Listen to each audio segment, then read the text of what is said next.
বাংলাদেশ ক্রিকেটের একটা নিয়ম আছে কি জানেন?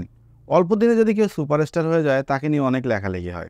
আবার পুরাতন যে সুপারস্টারগুলো থাকে তারা যদি একটা টু শব্দ করে সেটাও কিন্তু বাংলাদেশের নিউজ হয়ে যায়। মোহাম্মদ আশরাফুলকে যখন ব্যাটিং কোচের প্রপোজাল দেওয়া হলো তাকে নিয়ে অনেক কথা বলছেন। মোহাম্মদ আশরাফুল ফিক্সিং কেলেঙ্কারির সাথে যুক্ত, মোহাম্মদ আশরাফুল মানুষ হিসেবে ভালো না, মোহাম্মদ আশরাফুল দেশকে নাম ডুবাইছে, তাকে নিয়ে অনেক কথা বলছেন। সো এখন মোহাম্মদ আশরাফুল যখন ন্যাশনাল টিমে আসলো তখন তাকে নিয়ে ন্যাশনাল টিমের প্লেয়াররাই অনেক উপকৃত।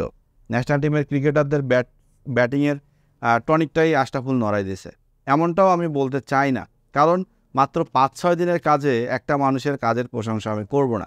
বাংলাদেশের মিডিয়া সবসময় একটা দোষ আছে, একদিন ভালো কিছু হইলে সেই একদিনের জিনিসটাকে 1 মাস বানায় ফেলে বা 1 বছর বানায় ফেলে। আর মোহাম্মদ আশরাফুলকে পেয়ে ন্যাশনাল টিমের ব্যাটাররা খুশি, সেটা সাদমান, বাংলাদেশের ক্যাপ্টেন শান্ত সবাই কিন্তু বলছে যে আশরাফুল পেয়ে আমরা অনেক খুশি। কিন্তু আশরাফুলের উচিত যে তার একটা প্রায়শ্চিত্ত করা, তার এই প্রশংসাটাকে তুলায় নিয়ে আসা। কারণ যে কলঙ্কর দাগটা আশরাফুল লাগাইছে সে কলঙ্কের দাগটা তুলে ফেলা। আমরা চাক দি ইন্ডিয়া মুভি দেখছিলাম, শাহরুখ খান সেখানে যেভাবে হিরোর বেশে আসছে, আশরাফুল যদি সেই কাজটা বাংলাদেশ ক্রিকেটের করে দেয় তাহলে আমার মনে হয় ক্ষতি হবে না। এবং আমার জানা মতে শুধু আয়ারল্যান্ড সিরিজেই না, আমার জানা মতে আশরাফুলকে 2026 এবং 2027 ওয়ার্ল্ড কাপ পর্যন্ত রাখা হচ্ছে। 26 সালে টি-20 ওয়ার্ল্ড কাপ এবং 2027 সালে টি-20 ওয়ার্ল্ড কাপ। আপনারা বাংলাদেশের একমাত্র ব্যাটার এবং টেস্ট কনিষ্ঠতম সেঞ্চুরিয়ান মোহাম্মদ আশরাফুলকে যদি বাংলাদেশের কোচ হিসেবে দেখেন, আমার মনে হয় এখন আর কেউ দ্বিমত পোষণ করবেন না।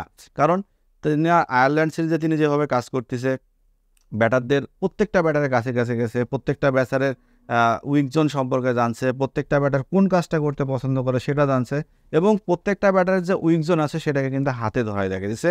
ওয়ান কাইন্ড অফ একজন ম্যাথের টিচারের মতো তিনি যেভাবে কাজ করছে, আমার মনে হয় বিসিবির আসলে খুশি হওয়া উচিত। কারণ এতদিন ধরে বাংলাদেশের যে ব্যাটিং কোচ ছিল, বাংলাদেশের যে হেড কোচ ছিল, তাকেও আমি এভাবে কাজ করতে দেখিনি। দেখেন, জাকের আলী কিন্তু আমাদের শত্রু না। জাকের আলীকে নিয়ে আমরা অনেক কথা বলি, জাকের আলীকে নিয়ে আমরা অনেক আলোচনা করতেছি।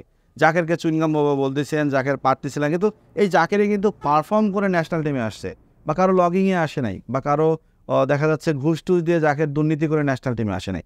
জাকের যোগ্যতা দিয়ে আসছে, তিনি যে ভালো খেলে সেটাও প্রমাণ করছে। কিন্তু কি তিনি তার উইক জোনটা নিয়ে কাজ করে নাই। এটা শুধু জাকেরের ক্ষেত্রে না, বাংলাদেশ ক্রিকেট দলের বা বাংলাদেশ ন্যাশনাল টিমের প্রত্যেকটা প্লেয়ারের এই সমস্যা। যদি একবার ন্যাশনাল টিমে ঢুকে যায় তারা এটাকে নিজেদের সম্পদ মনে করে হাত পা ছেড়ে দিয়ে থাকে, অথচ তারা কখনো উইক জোন নিয়ে কাজ করে না। আমি যদি তাওহিদ হৃদয়ের কথা বলি সেম, এরপরে ঝরে যাওয়া কিছু নক্ষত্রের কথা যদি বলি, এনামুল হক বিজয়, সাব্বির রহমান, এরাও কিন্তু ভাইয়া সেম অবস্থা, ইয়াসির আলী রাব্বি, তারা ন্যাশনাল টিমে আসছে, আসার পর খাইছে দাইছে ঘুরছে, নিজেদেরকে পড়ছে, কিন্তু তারা কখনো উইক জোন নিয়ে কাজ করে নাই। আপনারা আজকে বড় বড় ক্রিকেটারদের দেখান, বাবর আজম, বিরাট কোহলি, এই সময়ের কিং যারা, তারা কিন্তু ভাইয়া খারাপ সময় পার করতেছে। অবশেষে বাবর আজম সেঞ্চুরি করছে, বিরাট কোহলি তার রূপ ফিরে পাইছে, কেন? পরিশ্রমের জন্য। কিন্তু বাংলাদেশের ক্রিকেটাররা কী করে? তাদের উইকেট আসি তো, একটা ম্যাচ ভালো খেলে 50টা ম্যাচ খারাপ খেলি। তাহলে এই জায়গাটা থেকে আশরাফুলকে ব্যাটারদেরকে বের করে নিয়ে আসতে হবে।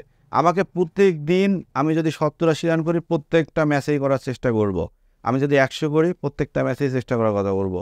আমি 10টা ম্যাচ খারাপ খেলে একটা ম্যাচে 100 করব। এই জিনিসটা থেকে আসলে বের হয়ে আসার জন্য যদি আশরাফুল কাজ করতে পারে তাহলে আশরাফুল মনে হয় সফলতা পাবে।